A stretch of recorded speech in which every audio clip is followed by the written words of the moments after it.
Yun, recording na. So anyways, this is now yung sinasabi kong gagawa tayo ng paano gumawa ng isang website sa pinakamadaling way na maintindihan nyo. Siguro sana maintindihan nyo.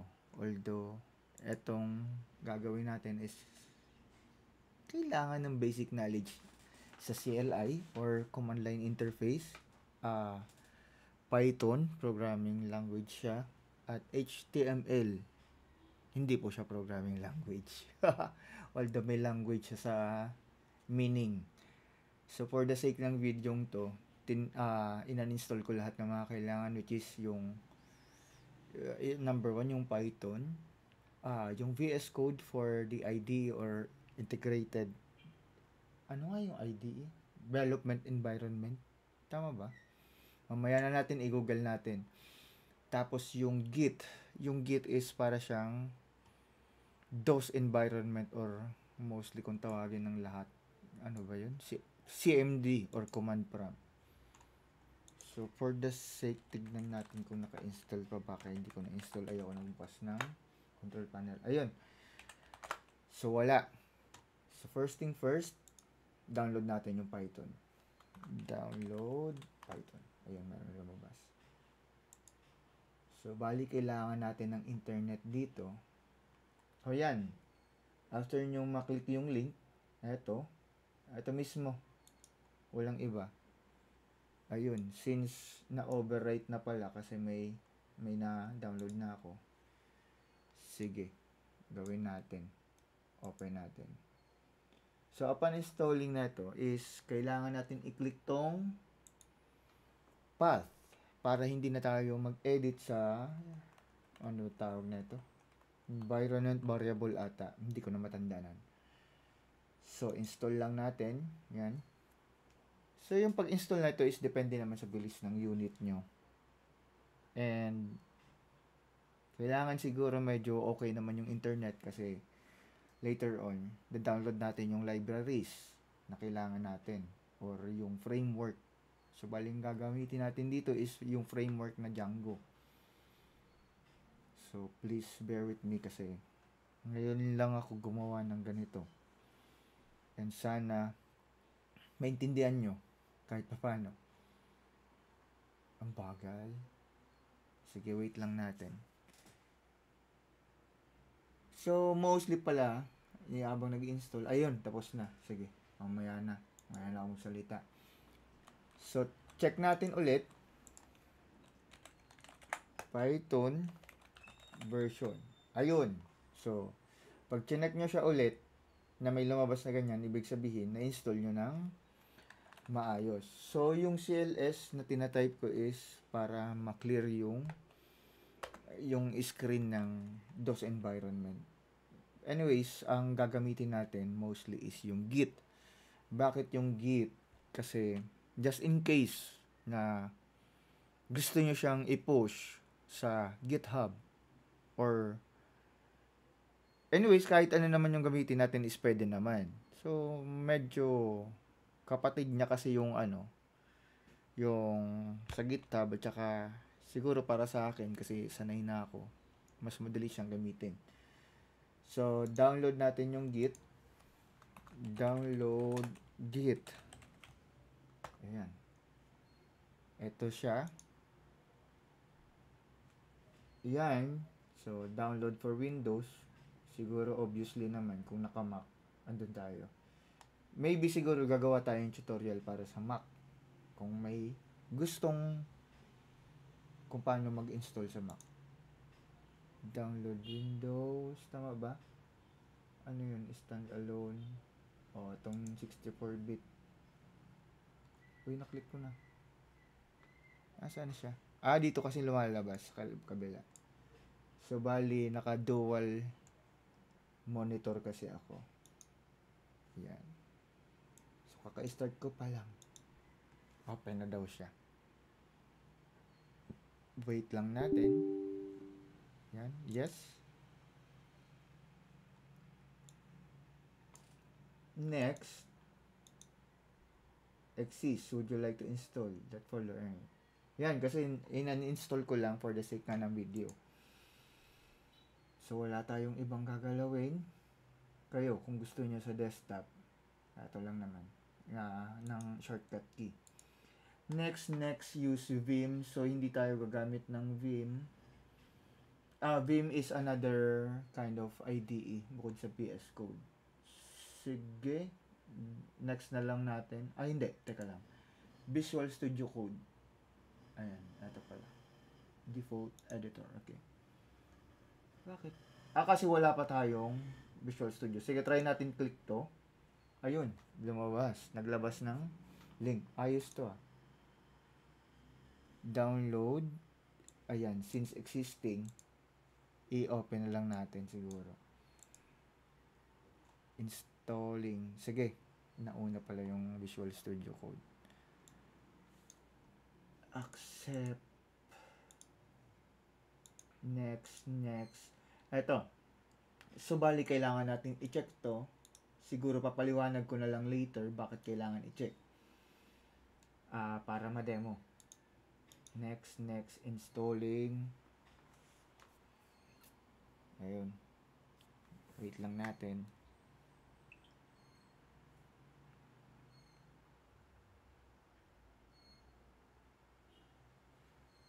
Ayan. So, bali 4:16 ng hapon na pala ngayon. Okay. Lunch. Mamaya na. Finish. So, balik tayo kay Git. Back muna natin para ma-refresh. Yan. So, bali na-install na kaya available na yung next.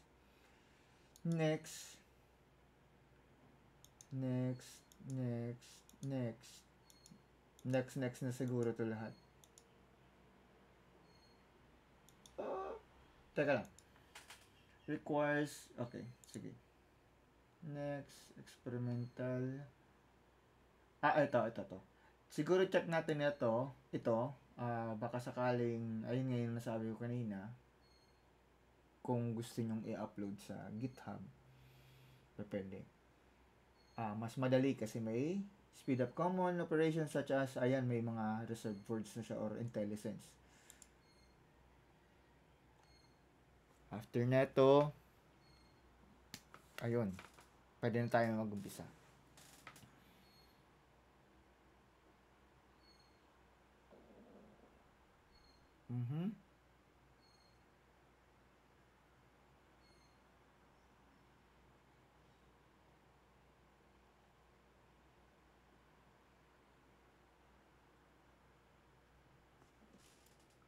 And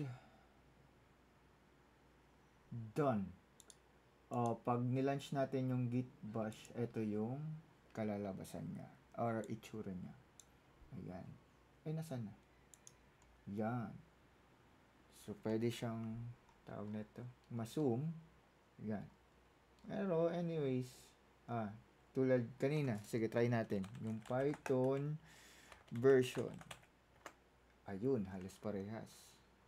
Close natin to. So, bali, eto na. So, gumawa ako ng isang folder. Ayan. Lagay ko siguro Django. Ayan. Bakit kamo kanina yung sa Visual Studio, pag install natin is may chinikan tayo. Gawa ng ganito po.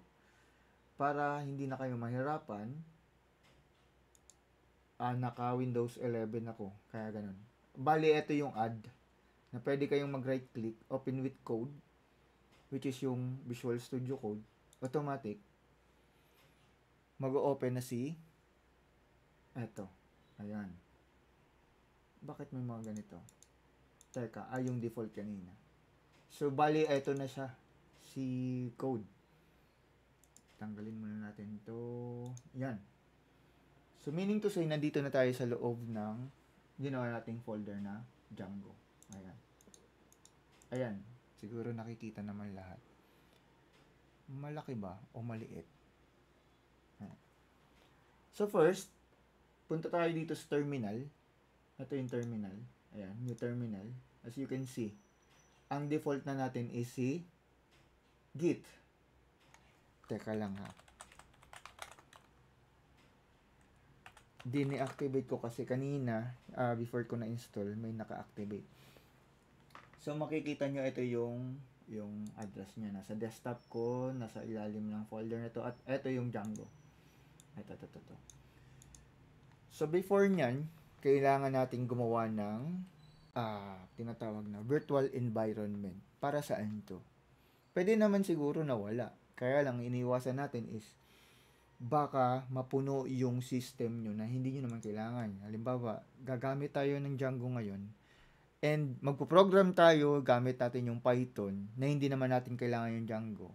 So, papasok siya sa folder ng tawag na ito, ng Python, ng library ng Python, papasok siya doon na mapupuno, pwedeng mapuno na hindi nyo naman kailangan. So, pag gumamit tayo ng virtual environment, kumbaga sa project na to, dito lang siya. Paano ko papakita sa inyo? Ganito.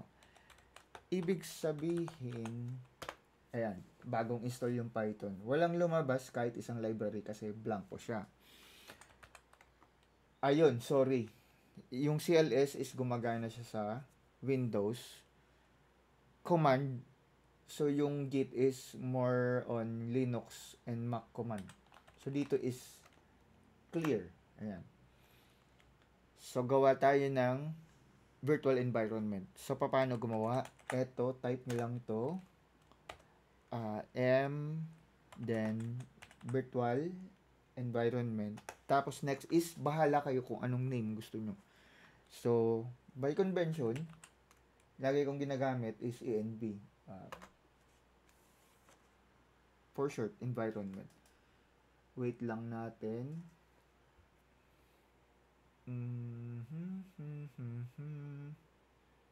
Ayun. So, makikita nyo is meron ng folder ng environment. Ayan. Yan siya. So, since nakagawa na tayo, kailangan natin i-activate yung environment. So, type this one. Source. env scripts. Then, activate. Ayan. So, makikita nyong activated na siya if lumabas tong env to na nasa taas ng main name. So, clear natin. Yan. So, since, again, ulitin natin, pip freeze. Wala pang laman, di ba?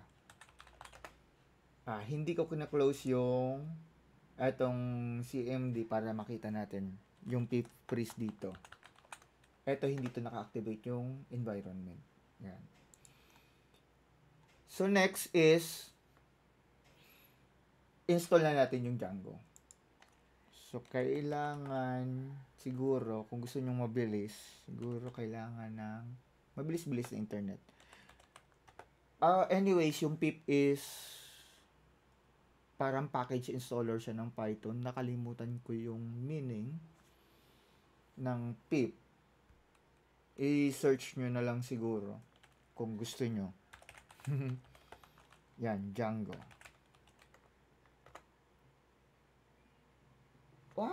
Bakit? Sorry. Mali. Python pala. Ayan. So, yan na. Diba? Kailangan ng internet. Check natin ng internet natin. Kung okay naman.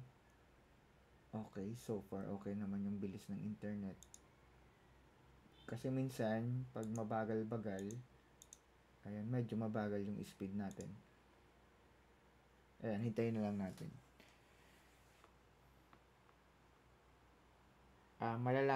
Yan, okay na. So, may red line. Ano to? New release. Siguro update na rin natin. Ito, minsan ang problema sa mga framework or languages na ngayon is every week ata o every month nag-update sila. So, update lang natin. Paano mag-update Python? Sabi, pip install upgrade pip.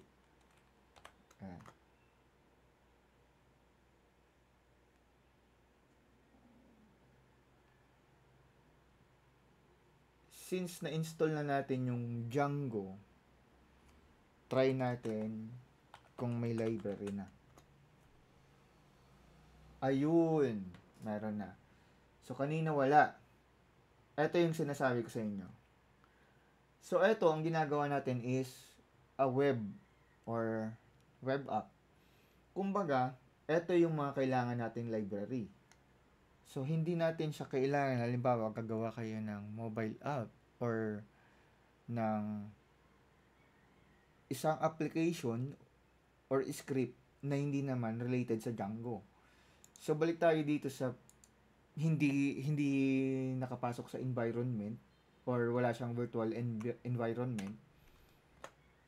Dapat walang lalabas. Ayun, walang lumalabas. Kasi ibig sabihin, bali, etong library to is nasa loob lang siya ng environment na ginawa natin, which is etong env. Eto, live, ayan, lumabas na siya. Kanina wala. Hindi ko pala napakita. Anyways, clear muna natin siya.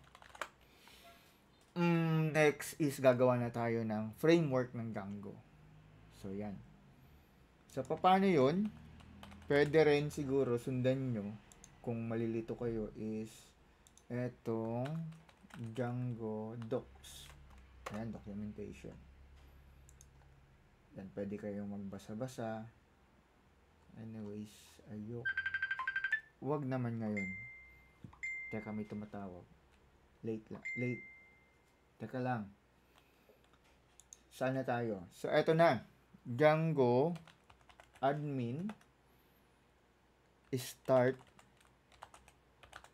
project. Ayan. Start project. Tapos, yung name ng project. So, bahala kayo kung anong gustong name nyo. So, for the sake, siguro web dev. Yan. Again, ayun, makikita nyo is may lumabas na dito. Ayan, si web dev. Okay na siya. So, bali successful yung paggawa ng isang framework. So, paano natin siya matitest kung okay siya? Python manage.py run server. Ayan. So, mali. Okay. Ito na.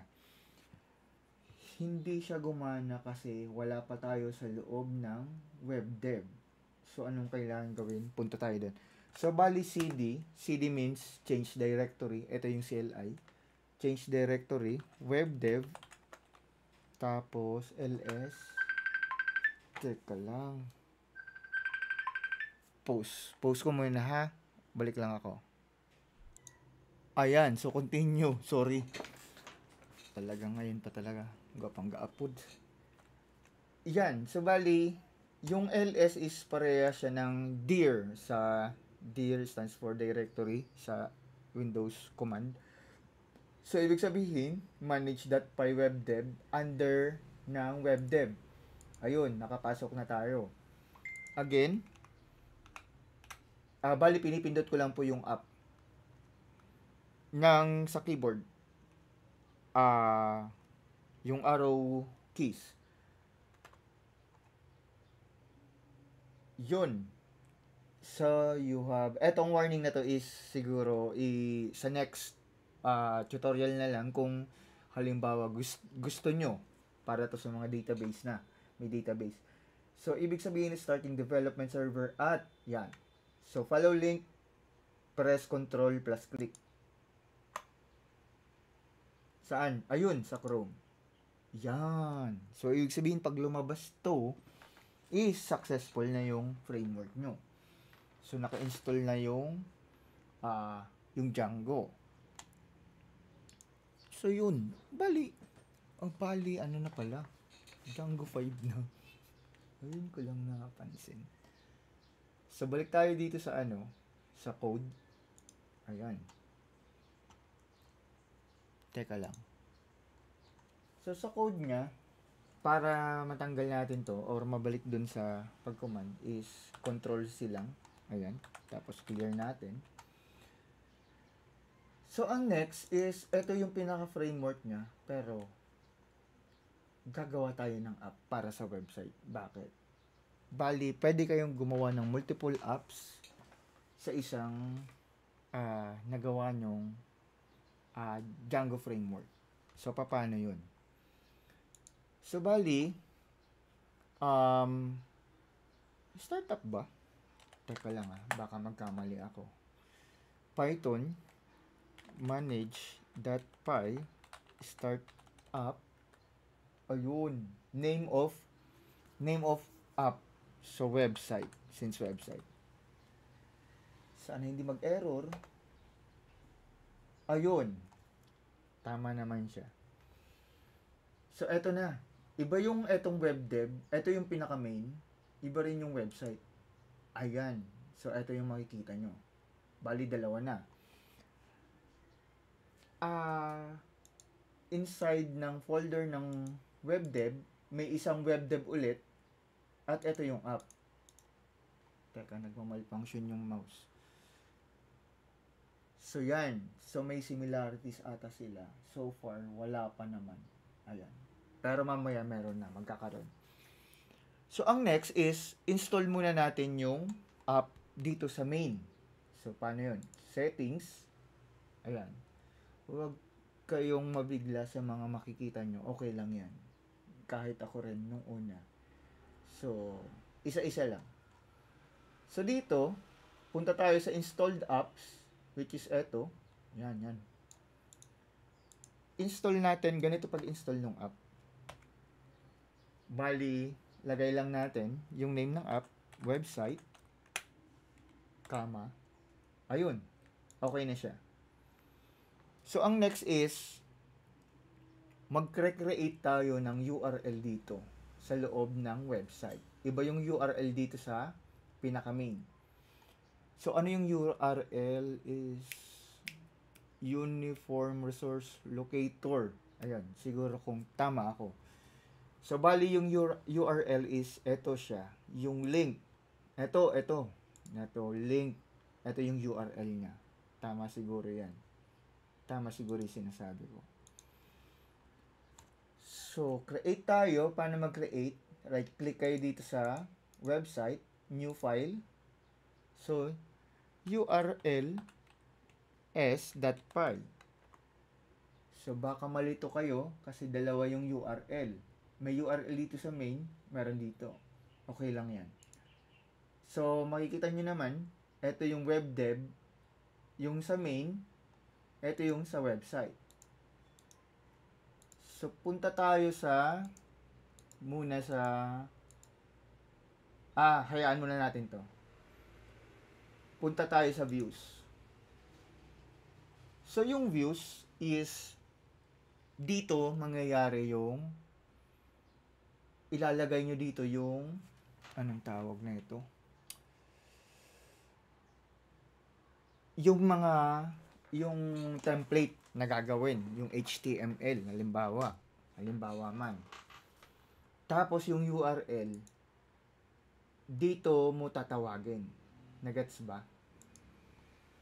Dito nakalagay yung mga HTML na link ng HTML, pero ito yung magdadrive yung URL. So, paano yun? Gawin natin. So, for the sake, ito siya, render. Space muna natin para huwag natin pakilaman. So, gawa tayo ng function or method.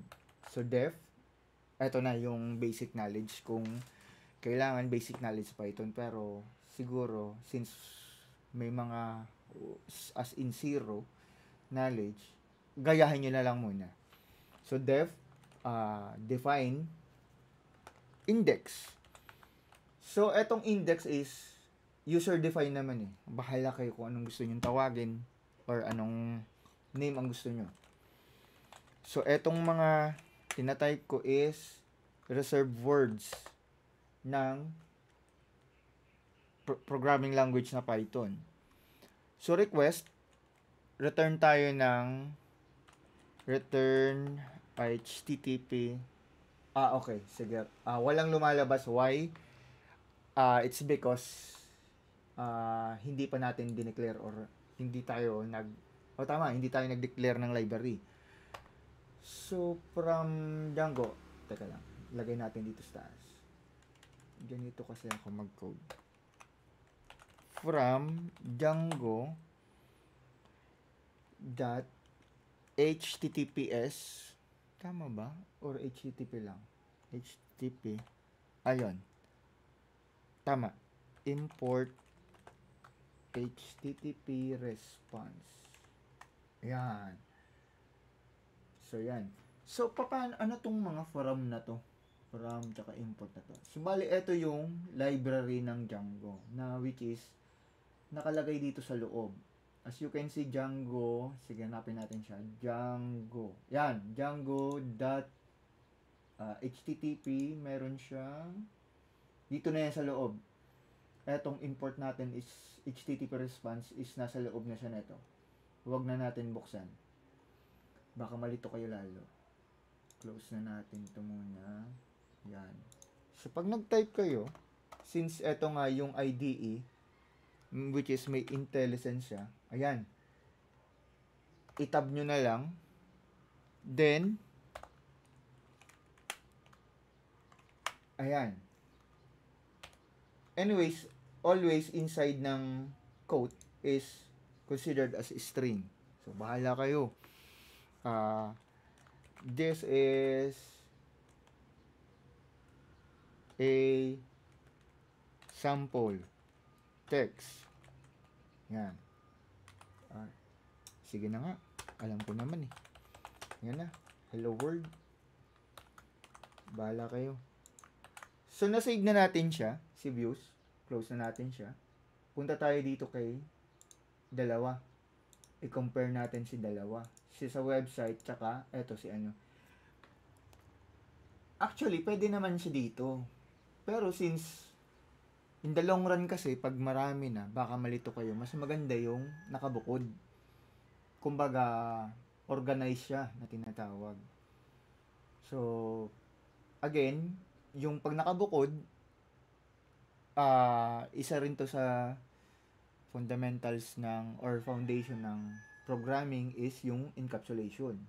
So, encapsulated siya dito, pero at the same time, kinukol natin, papasok yung inheritance. So, i-call natin from the main mula dito sa, under dito sa website na tong URL.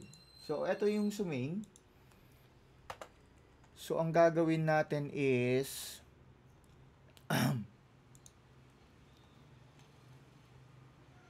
mag-i-import tayo ulit.